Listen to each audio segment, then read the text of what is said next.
Welcome to this month's edition of Great Leaders Build Great Leadership Teams webinar series. This is episode number 16, and the topic is why is it difficult for some CEOs or some leaders to be humble? So let's start with a challenge. Excuse me. The challenge is humility is not necessarily a quality that is celebrated much in leaders, and it's not necessarily cited very much in work on great leaders. It is with more frequency in the last decade or so, but not in general. The interesting thing is that many recent, by recent I mean 15 to 20 years, studies have determined that humility is an essential leadership characteristic. And I'll cite a few of these studies, and you will have access to these links to these studies or reference materials when you get the slides after today's webinar. The first is from Good to Great. If you remember Collins' Level 5 leaders, our humility is a critical component of that. Another good study I saw is the study called "Do Humble CEOs Matter?", which again cited that humility is a really important factor contributing to great leadership teams. And the final is by, I'm sure many of you have heard about Hogan assessments. And so Dr. Robert Hogan talks a lot about the fact that humility is a strong characteristic in the best leaders that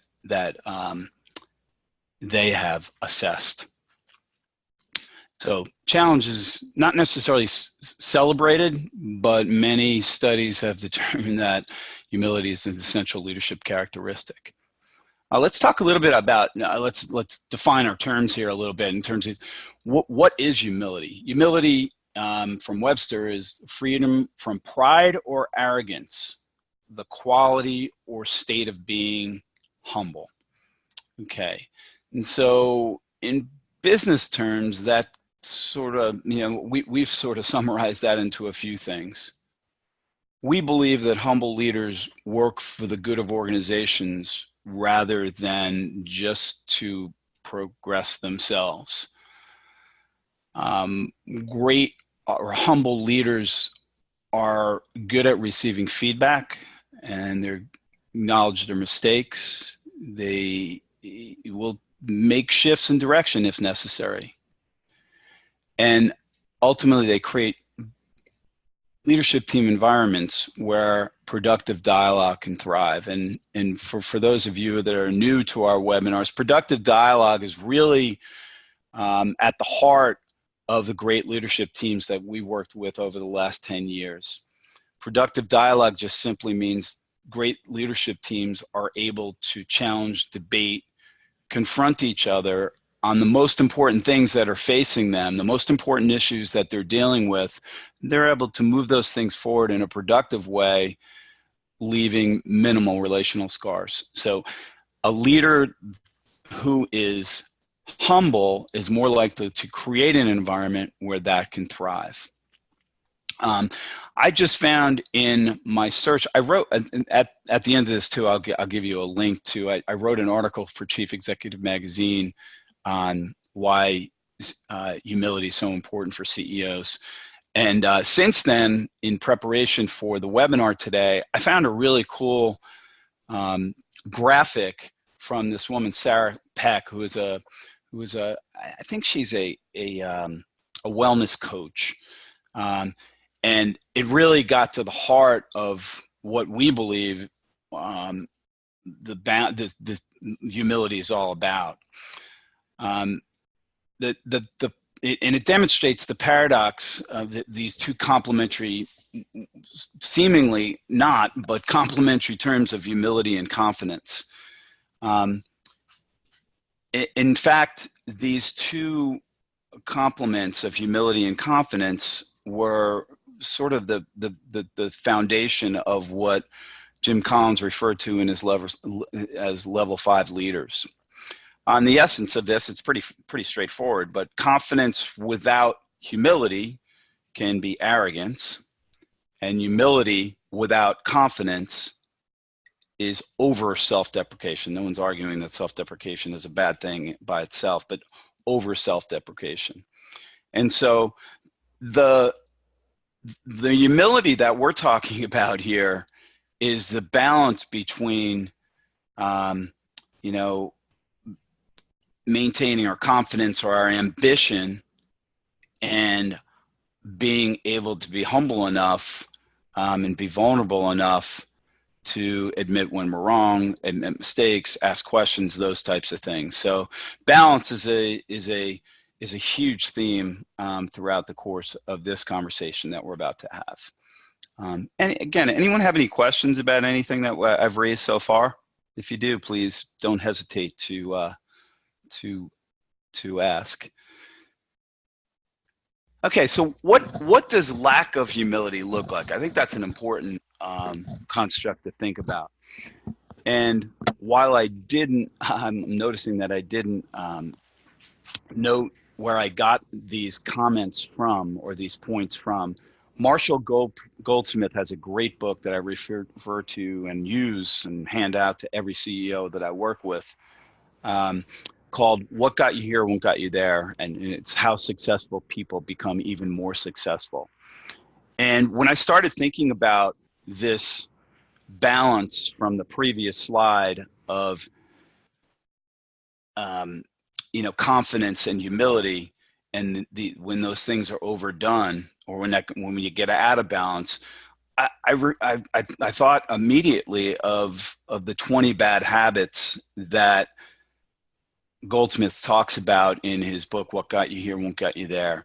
And so what does lack of humility look like when it's out of balance? On the arrogance side, it's always having to be right, adding too much value in every situation, starting with your responses with no, but, or however, making sure that everyone in the room knows how smart we are, not being a great listener, being a great teller and a great expresser of your own thoughts, but not really doing a great job listening and really seeking to understand other people's perspectives. Another piece of arrogance is failing to express gratitude. And so lack of humility, when, I'm just going to go back to this other slide here, when confidence, overconfidence, or too much ambition without humility is arrogance, these things have a tendency of rearing their ugly heads.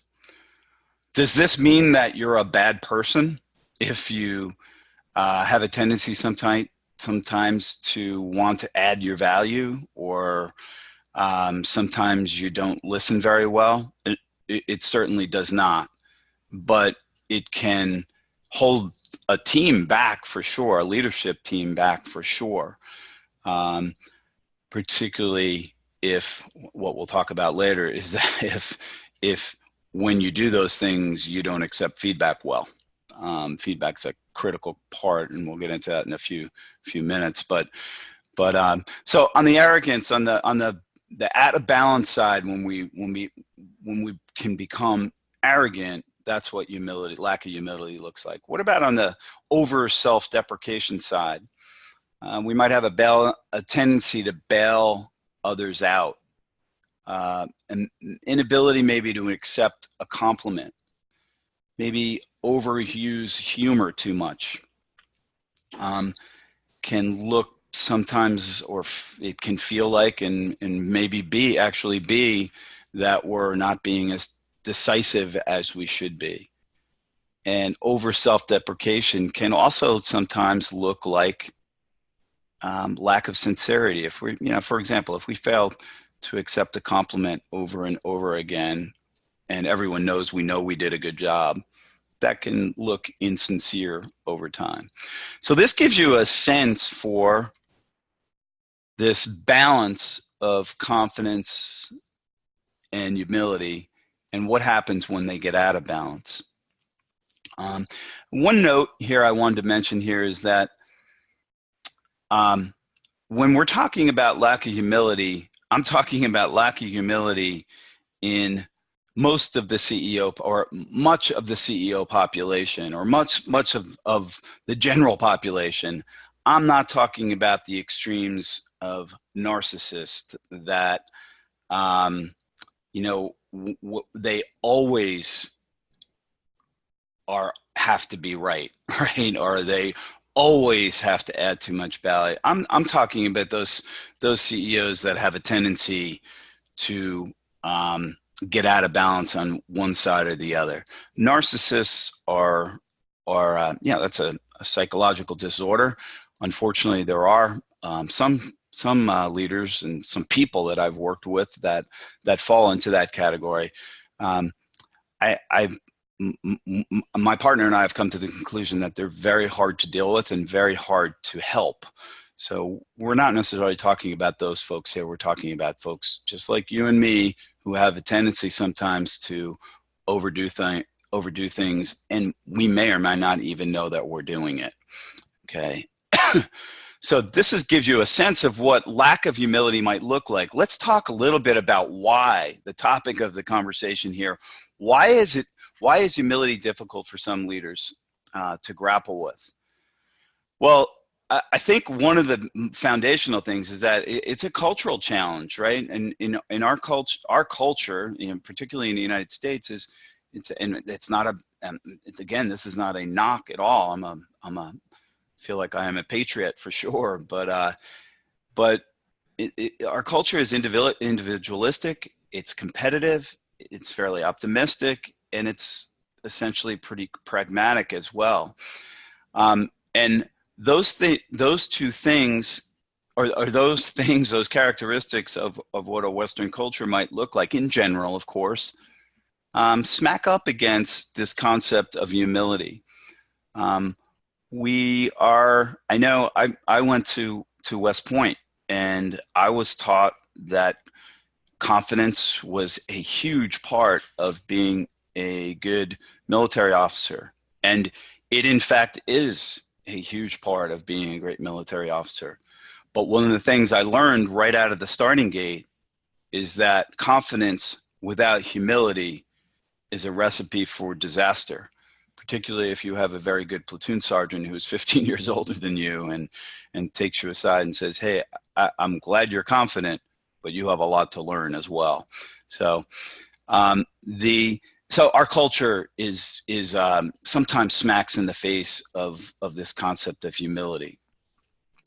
I think the next thing is really important, and I know when I look back on my 30-year career, military and professional, and now in the last 10 years coaching others, I look at the increased complexity, the advances in technology that put information at our fingertips so quickly, and the pace of the business environment today puts stresses on leaders that can exacerbate what we call overdone strengths. And we'll talk about those a little bit later too. But an overdone strength is simply something that is, it's what Marshall Goldsmith said is, it got me here, right? Being an aggressive, task-oriented leader early on in my career and being the CEO of a consulting firm really helped me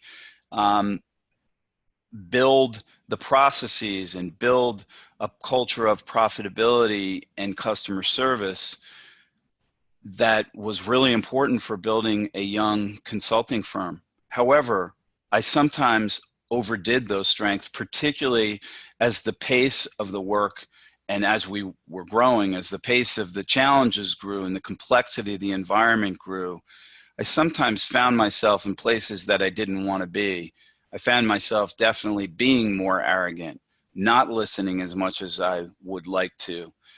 And again, I would have caught myself if I caught it in the moment. But when I look back, or when I evaluated how I was doing, I often was overdoing strengths that have gotten me there. So being overdoing task focus, or overdoing, aggressive, can be, the opposite of that can be arrogant, and that can get in the way, and that can, cause me to fall out of my humility balance. And then I think there are a series of somewhat flawed assumptions that I see in many leaders as they move up the ranks in an organization. I know that when I, have been promoted in my organizations, or when I see other young folks moving up the ranks, there is a tendency to think that you have to know more than you actually do know, and more than you actually anyone could know at that point in your career. And so that can get us in trouble sometimes. I think there's this other assumption, and we see this played out, with some of the, the best and most successful leaders in the world are, Steve Jobs. Jury's out on this guy at Tesla now, but they're strong, confident, charismatic leaders are the one who move up in organizations, and that there's no question that can be true.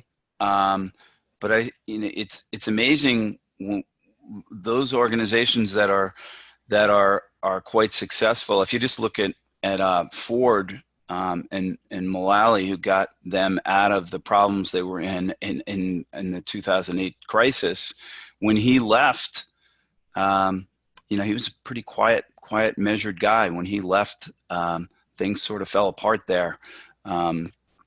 So as an example, leaders who admit mistakes and acknowledge they don't know everything, and who actually may listen actively, have a tendency to sometimes they view themselves as maybe being weak, right? Or they fear that others might view them as being weak.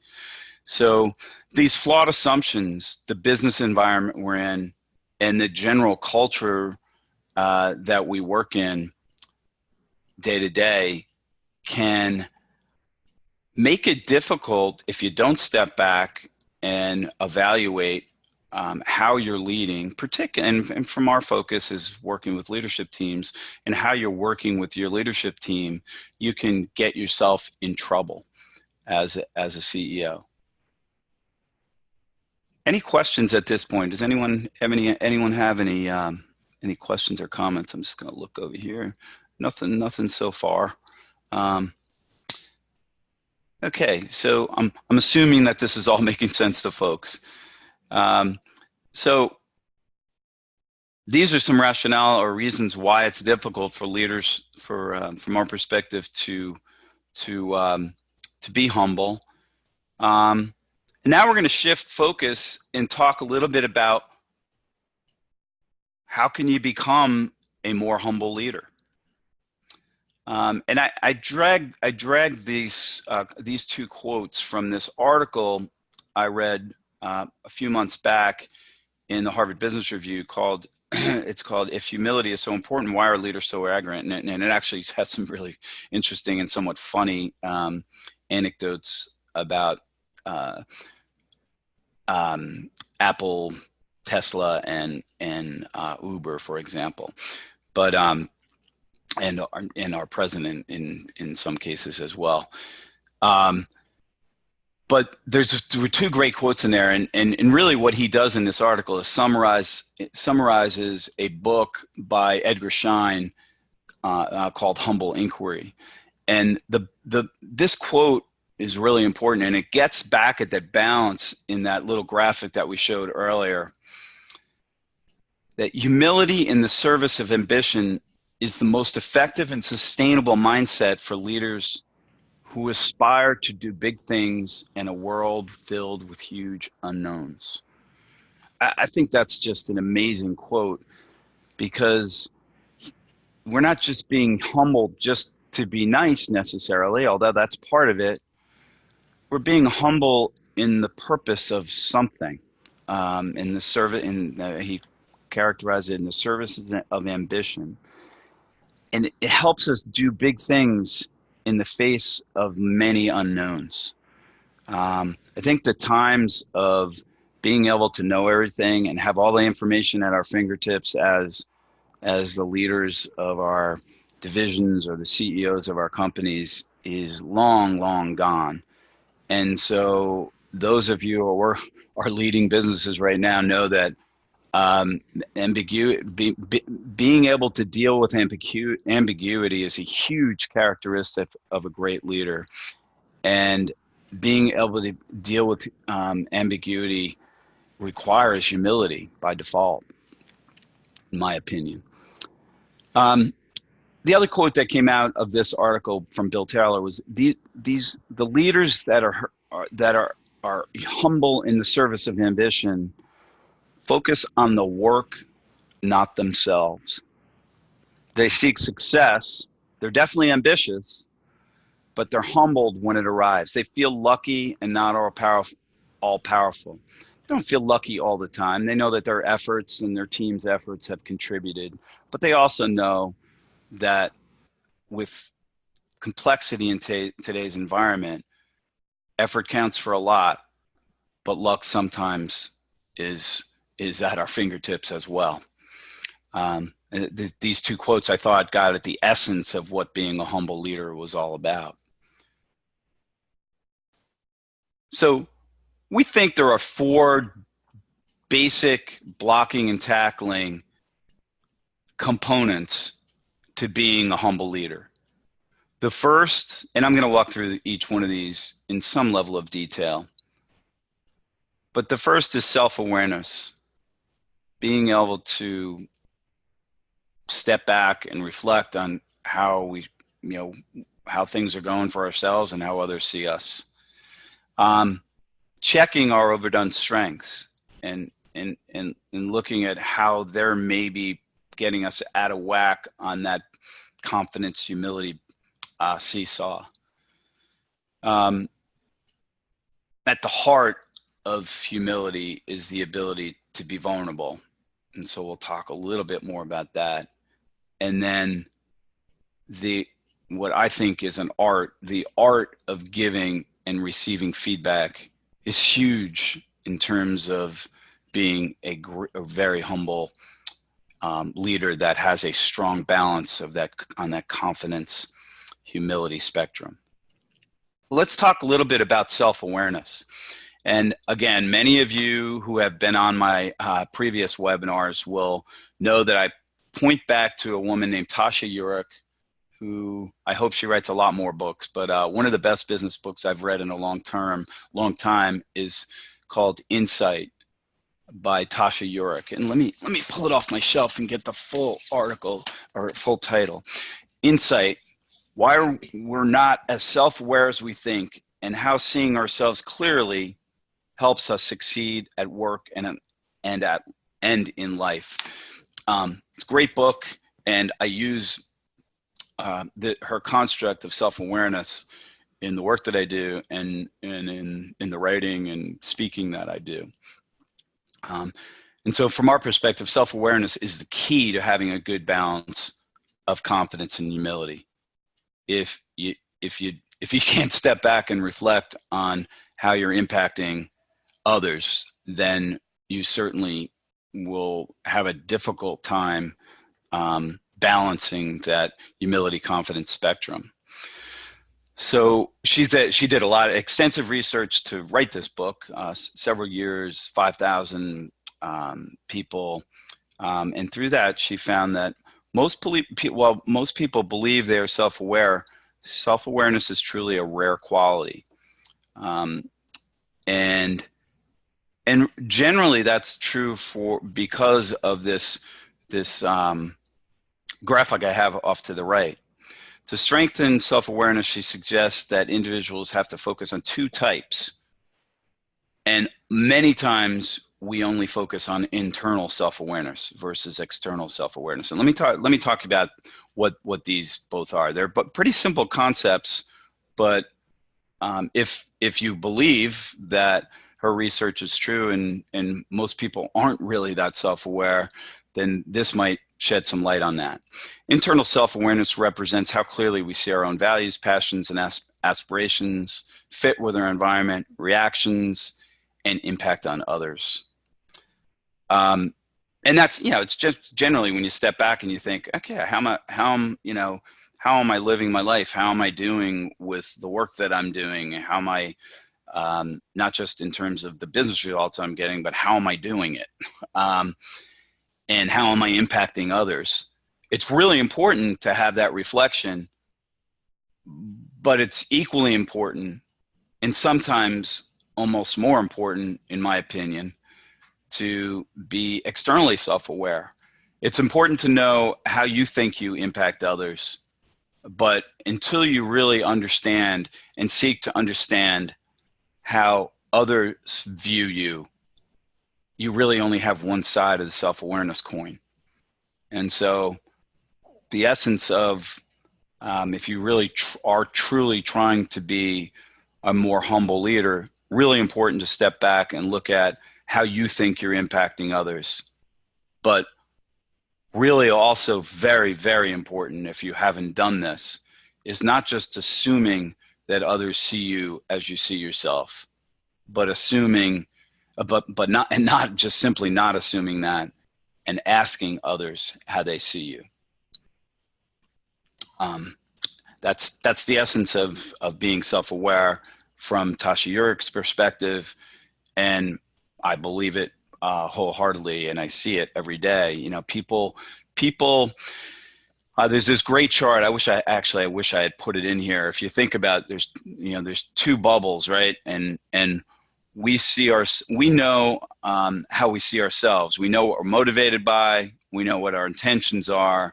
And on the outside, we know how we behave. Unfortunately, most cases, others only get to see how we behave, and they don't necessarily know what our motivation and intentions are. So really important to understand and gain some insights into, this is the behavior I'm giving off, the vibe I'm giving off.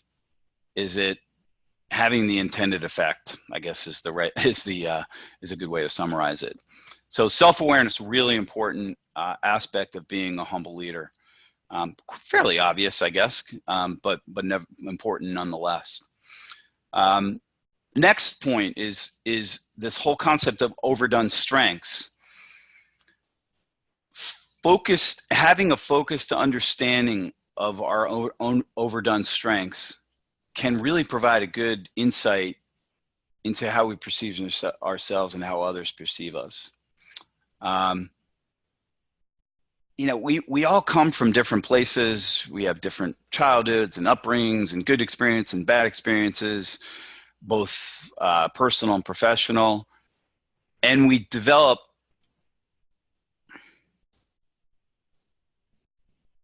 okay, there's a chat here real quick. Okay.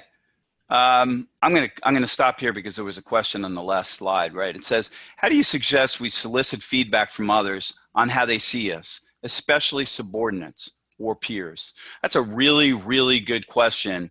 And I'm gonna be a little bit flip because Jeff is a classmate of mine from college. So I hope you don't mind, Jeff, but I mean, basically just ask, right? And particularly with subordinates, I know CEOs sometimes feel like it gets back to this whole concept of I might display some weakness, or I may put people on the defensive if they, not defensive, but make people feel uncomfortable if I ask them for feedback on how I'm doing. My experience with that is that it has the opposite effect. And it has almost a freeing effect with subordinates or direct reports or peers. When you say, hey, I have a sense that maybe I'm, not being, I can be overconfident sometimes, or a little prescriptive in how I hand out assignments or give advice or feedback. Is that what you're seeing, for example? So I would go to some folks, your peers and your board or your direct reports that maybe are going to give you some direct feedback if you ask from it. Those that are a little maybe intimidated, you might set it up a little bit differently, and when you're giving them feedback on something, and say, hey, love to see hear how I'm doing as well. The other construct, Jeff and others on the call or on the webinar, is I think taking a time out every once in a while, not every time you meet as a leadership team, but to check in and give each other some feedback on how you're doing, not necessarily on a particular project, but how are you leading? How are you? A good question might be, hey, I feel like I'm doing a good job in leading and directing this team. Could you guys give me a little bit of feedback on what maybe I could be doing a little bit differently at times?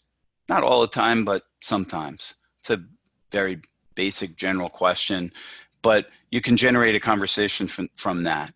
And as you'll see later on in the presentation, I think when you do that, particularly when the CEO does that and listens and takes the feedback and says thanks, rather than qualifying it or rationalizing it or arguing with it, it gives people a sense of, wow, we have a leader that is humble and strong and is open to making things better here. So I don't know if that helped at all, Jeff, but if not, please ask again. And please anyone else as well. Okay, I think this will give you some other insights. This is another kind of tool that we use to deal with overdone strengths. And gaining insight into what triggers us to overdo our strengths can really help us, be more vulnerable. And so this is just an example of a psychometric instrument we use with many of our clients. But it's no different than Myers-Briggs or DISC or Insights or Predictive Index or any of the other psychometric instruments out there. I'm using this as an example of what an overdone strength looks like and how you can have a conversation around these things. So someone that in the strengths deployment inventory vernacular is blue or altruistic nurturing is trusting, loyal, modest, devoted, supportive. It's supportive, generally a supportive, people-oriented person. If you overdo those strengths, you can look self-effacing, submissive, self-sacrificing, gullible, all of those type things. And when do you do those things? Oftentimes when you get triggered into them or when you're in a stressful situation. And the same thing is on the opposite end. Often the opposite side of blue is red, right? And so this is the assertive directing mode. They're self-confident, risk-taker, competitive. And when you overdo that, you can be arrogant or rash or combative or one or more of those things. And so when you, as a team, gain some insights into where people fall on whatever the spectrums you use, these psychometric instruments, but we are big believers in them as a discussion starter, not an end-all be-all, like it's going to solve all your problems, but it just gives you some insights into how people are similar and how they're different. And most importantly, it gives you some insights into when I overdo being a assertive directing kind of guy, I can get in my own way, and I can certainly get in the team's way. And so one way of doing that is saying, hey, I am an assertive directive leader. Am I getting in your way at all? Do I overdo that sometimes? So thanks for asking the question, Jeff. And it was a good point in the conversation to ask it. Um, so understanding or tapping into, and again, these concepts are kind of related to each other. So if you, in order to be self-aware, right, you one way of starting with that is taking a look at what your overdone strengths might look like. Okay, another question here. I found with some experience, I get negative feedback from my folks I work with early in my career when I was much younger, and I get completely opposite, more positive feedback from people I work with currently or later in my career. Are there techniques in helping folks see where you have matured or grown as a leader and a human? Those negatives really seem to stick even over a decade later from early leadership mistakes, it seems. Wow. Yeah, I would agree with that. I'll answer your question with a little bit of a story about me, and then, you know, trying not to be narcissistic, but trying to keep it focused on answering your question. So when I was the CEO of that consulting firm, I described my job was to, you know, I was a first employee, or one of the first employees there, and really became the chief operating officer. And through setting up good process, focus on profitability, focus on, you know, just really good service to our customers. And being assertive directive was what I needed to be, but I definitely overdid that a lot.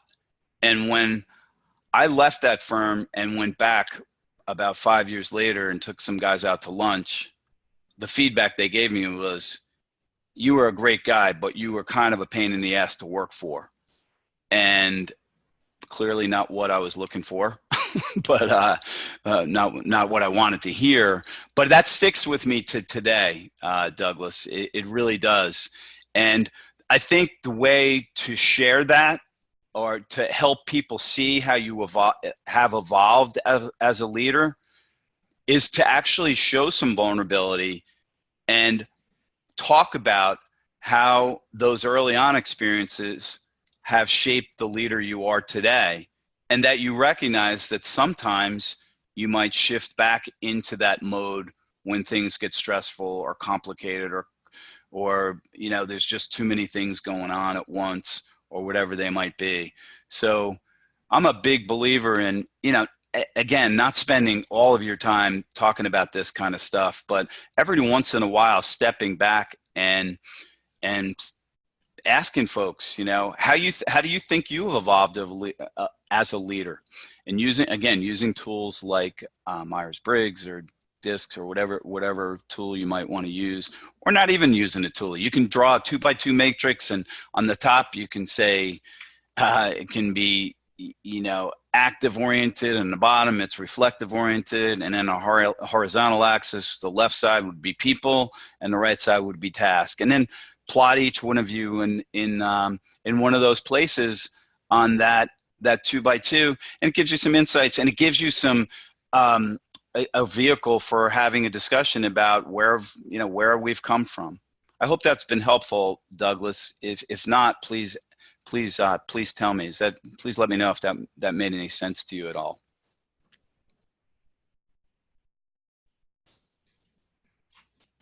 Okay. Okay, so spend a lot of time in this overdone strengths piece. Okay, vulnerability. I think we call it I think I stole this from someone, but the lifeblood of humility is vulnerability, right? And it shows up in many forms. And you know, an example, Douglas, is that, I mean, you sharing the earlier feedback you had in your career and how you have evolved, and how maybe sometimes you still get yourself in trouble.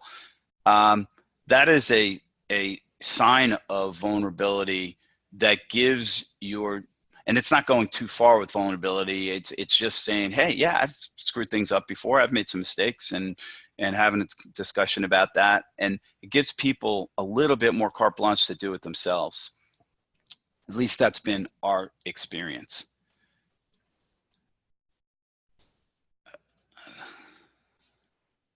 Okay. Let's see. So vulnerability shows up in a few forms, in a bunch of forms. These are just a few of them.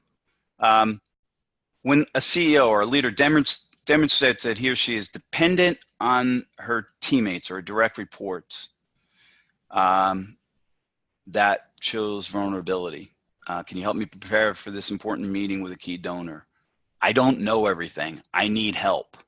That may be natural to all of you on the phone. It's not always natural to all the people we work with. So that's why we're sharing it. Okay. When a CEO admits that he or she has made a mistake, I set us up for failure when I forced us to commit to launch a new product in that time frame. She's displaying vulnerability.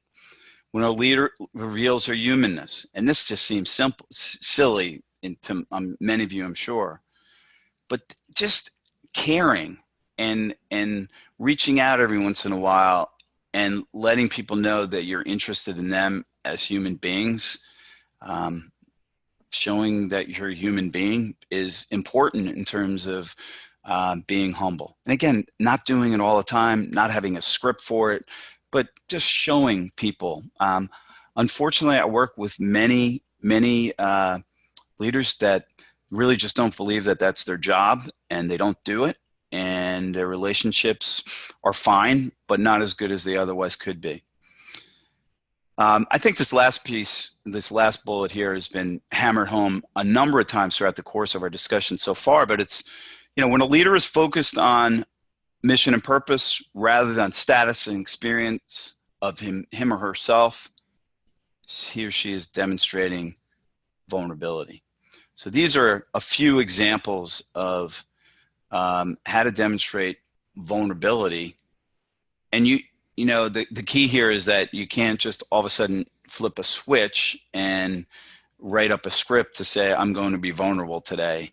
You have to practice, all right? You have to practice, and by being self-aware, by understanding that you overdo some strengths sometimes, and that and asking others for feedback is huge.